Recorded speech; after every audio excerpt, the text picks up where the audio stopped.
The boy lay on the ground in agony, and as he looked up, a bloodthirsty creature leaped over him. As long as the boy felt even a hint of fear, he would surely become the creature's next meal. It turns out that in the year 1000, Earth was no longer habitable due to excessive human development. Consequently, the global military forces gathered together and formed a special operations army to relocate the remaining humans to extraterrestrial planets, creating a new home. However, what they didn't anticipate was that although resources were scarce there, it was inhabited by a group of indigenous people who, seeking revenge against humans, unleashed monstrous creatures called evil spirits to attack. Although these creatures lacked sight and hearing, they could smell the pheromones humans secreted when afraid. After decades of struggle, humanity was once again on the brink of extinction until a general emerged, changing the course of events. He could completely suppress his fear in the face of these evil spirits, thus leading humanity to occupy the first new star for survival. However, having just one general was not enough. Humanity needed to train more warriors to fight for their homeland. They captured one of these evil spirits and intended to transport it to a training base to cultivate new warriors. Because they had never seen the true face of an evil spirit, the general's son, Nick, was very curious. Encouraged by the soldiers, he approached the cage slowly. However, the evil spirit seemed to sense the threat, violently shaking the cage and scaring Nick away. It then let out a roar. Although they thought they could safely reach the training base, the general felt something was amiss. When he reached out to touch the surface of the spaceship, he realized something was terribly wrong. He then ordered his son back to his seat. Fastening his safety belt, he went to the cockpit and warned the driver about nearby asteroid storms. Urging caution, he discovered gravitational fluctuations inside the cabin. Before they could react, they were already rushing into the storm. Worse still, the ship's No. 1 and No. 2 engines were destroyed and extinguished, leaving them unable to dodge incoming asteroids. In desperation, the general ordered a passage through a wormhole. Although they had previously locked in the coordinates of the Lucian planet, an accident occurred before entering the wormhole because a meteorite hit, deviating from the intended position. When they emerged from the wormhole, they realized they had returned to Earth, now classified as a level 1 quarantine zone, not allowing entry. However, trying to return through the wormhole might tear the ship apart. After much thought, the general had no choice but to order an emergency landing on Earth. However, just as they made contact with the Earth's atmosphere, the ship exploded. When Nick woke up, he found that none of the crew had survived. Near the cockpit, he found his father, who, although miraculously alive, had broken legs, and their distress beacon, used to contact rescuers, was also broken. To survive, they could only find another beacon to contact their home planet for help. Unfortunately, Nick was placed at the rear of the ship and was 100 kilometers away from the crash site. With both legs broken, the general could only hope for his son. Earth, 1,000 years later, was vastly different, and humans could only survive with the aid of breathing fluid.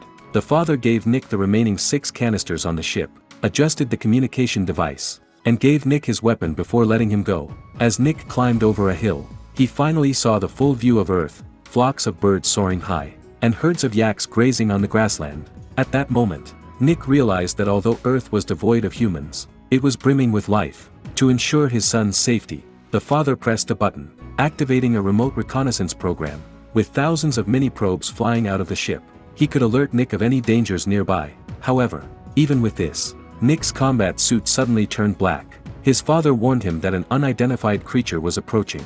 It turned out to be an ordinary-looking baboon.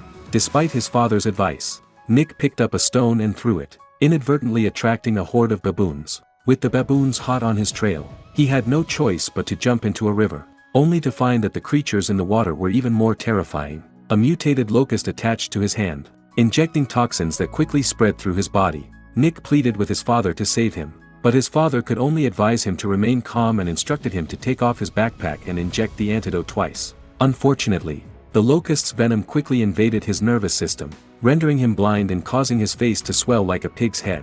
After groping for a while, he finally managed to inject the first dose into his chest with great effort, but as he prepared to inject the second dose, his hand had completely lost sensation. In desperation, he could only rely on the momentum of his body plunging downward to administer the antidote. Watching his son grow in the face of danger, the father felt immense relief. After what seemed like an eternity, he reluctantly woke his son from unconsciousness. Realizing that the temperature on Earth would plummet to -40 degrees Celsius at night, they had to reach a geothermal area 9 kilometers away to avoid freezing. But just as Nick checked their supplies, he found that 2 canisters of breathing fluid had been shattered, leaving only 2 remaining, insufficient to reach the designated location. Nick, however, did not inform his father of the shortage. After spending the night in the geothermal area, he set off for their destination as soon as daylight broke. However, he was shocked to find a pile of dead baboons, the ones that had chased him earlier. From the bite marks, it was evident that the evil spirit was responsible, meaning that the evil spirit on the ship had likely survived the crash. Nick's situation was precarious, but ahead of him lay even greater challenges. Before him was a sheer cliff, and the only way to reach the crashed ship's tail was to take a detour. At this moment, the father ordered Nick to check the supplies. Nick initially wanted to conceal the shortage of breathing fluid but was eventually found out by his father. Despite Nick's assurance that he could manage, his calm father still didn't want his son to risk his life. According to his calculations, it would take at least 3.5 days to bypass the canyon, but the remaining breathing fluid would only last for 2 days at most. Flying down from above was the only option, but it was a near-suicidal move. After much contemplation, the father requested Nick to return to the ship and abandon the mission. However, Nick remembered his deceased sister, who had protected him from the evil spirit's attack by sheltering him in a protective shield. He couldn't bear to leave her memory behind. This caused a rift between him and his father, as his father had always harbored resentment for not being brave enough to save his sister. This time, Nick refused to be weak any longer. In fact, he got into a heated argument with his father and, before his father could react, he took a running start and jumped off the cliff. Just as he was about to hit the rocks below, he successfully opened his glider. Suddenly, his father noticed an unidentified creature following behind the boy. Upon closer inspection, it turned out to be a giant eagle. As the boy turned to shake it off, he realized the eagle was even faster. In a matter of moments, it was right in front of him. He was awakened by a peck from the still immature eagle chick. Looking at the newborn chick, the boy realized he was being held captive in an eagle's nest to be used as food. Seizing the opportunity while the eagle mother was away, he grabbed his backpack and prepared to leave. But just then, a huge shadow flashed across the vines. As he emerged from the cave entrance, he was shocked to see several mutated lions climbing up the tree trunk. One of them had already spotted him. Sensing danger for her children, the eagle mother returned in time and fought off the lions attacking from above. The boy could have escaped then, but another lion suddenly appeared, approaching the eagle chick. Unable to watch, the boy decided to stay and fight the lion to protect the eaglet. Little did he know, this decision would save his life later. But humans were no match for the lions in the wild. Dodging the lion's attacks, the boy could only evade them. Fortunately, the lion fell off a cliff due to its reckless pursuit, but within seconds, it climbed back up, and the boy, still holding his weapon, braced himself for another attack. Just as the lion was about to pounce, the eagle mother appeared and carried the lion away, dropping it from 100 meters high. But another lion took advantage of the situation and entered the nest. In a critical moment, the boy noticed the ground beneath him was soft. With a leap, he knocked the lion down with his weapon. After the ordeal, the eagle mother seemed to sense the boy's goodwill and did not harm him further. After a roar, she flew away from the nest. When the boy climbed down the tree trunk, he found that the eagle mother was grief-stricken over her child's death. Truly, all living beings had spirits. After escaping the danger, the boy tried to contact his father, but to his dismay, the communication device on his wrist was shattered. Now, he could only rely on his own strength to find the distress beacon. As night fell, the temperature on Earth dropped sharply, coating the surface with frost. The boy's combat suit turned from gray to white. In this harsh weather, he couldn't last much longer. Indeed, he collapsed not long after walking, but when he woke up, he found himself in a dim cave. Crawling out, he witnessed a shocking scene. His mother had used her body to shield him from the cold, but she had frozen to death in the process. The boy continued on despite the pain of loss. Not far away, he spotted a piece of wreckage from the ship. Climbing up a tree trunk, he searched for the ship's location from above and spotted a wreckage site a kilometer away. After enduring numerous hardships, he finally arrived. He found a bottle of breathing fluid to replenish his oxygen but realized that the cage containing the evil spirit had been destroyed. It seemed that the ferocious creature not only survived but was likely nearby. With no time to waste, he quickly searched for the distress beacon to seek rescue. Unfortunately, when he raised the beacon overhead, he received no signal. Perhaps there was a chance if he stood on the opposite mountain peak. But as he ventured deeper, he stumbled upon the body of a companion. Instantly, he was overcome with fear, attracting the evil spirit. In the depths of the mountains, the boy found a mysterious cave. As soon as he entered, terrifying sounds surrounded him. When he looked up, he saw a fierce monster lunging toward his head. Fortunately, the evil spirit's body got stuck in the rocks during the attack. preventing it from killing the boy instantly. However, its claws continued to attack, forcing the boy to dodge frantically.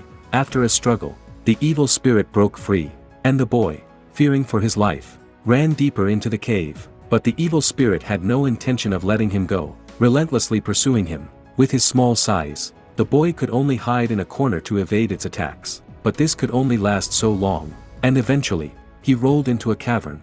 Luckily, it was filled with water, saving him from drowning. However, the evil spirit could find its target based on human fear, even without making a sound. Spotting a light not far away, the boy realized he had to get out of the water. Following the light, he finally surfaced and saw that he could reach the mountaintop directly. But just as he began to climb, the evil spirit caught up to him, biting his leg and nearly dragging him down. Desperately, he opened his weapon and held on tight, barely managing to stay on the mountain. Eventually, he climbed to the mountaintop just before the evil spirit could catch him. He raised the distress beacon, ready to seek rescue, but before he could transmit the signal, the evil spirit knocked him down with a single blow. As he faced death, the boy suddenly recalled his sister's encounter with the evil spirit. She had sheltered him in a protective shield, watching helplessly as the monster attacked her. But this time, he refused to be weak. He remembered his father's teachings, urging him to overcome fear by experiencing everything around him. Fear only existed in anticipation of the future. To defeat it, one had to conquer their innermost fears. In that moment, as the evil spirit loomed over him, it failed to detect the boy's presence. Frantically searching, it roared in frustration, but the boy wasn't planning to let it off the hook. Calmly, he picked up his weapon, and a battle between predator and prey was about to unfold. First, he severed the creature's limbs, one by one. Then, he leaped into the air, inflicting a fatal wound. Enraged, the evil spirit tried to jump off the cliff, choosing a swift death, but the boy wouldn't allow it. As it attempted to flee, he drew his blades and, in a final showdown, emerged victorious. With the evil spirit defeated, the boy raised the distress beacon, and a beam of blue light shot into the sky. Soon, his companions found his father, barely alive. In a touching moment, the father rose to salute his son. At last, their rift was healed, and the boy would carry on his father's legacy, fighting for the survival of humanity.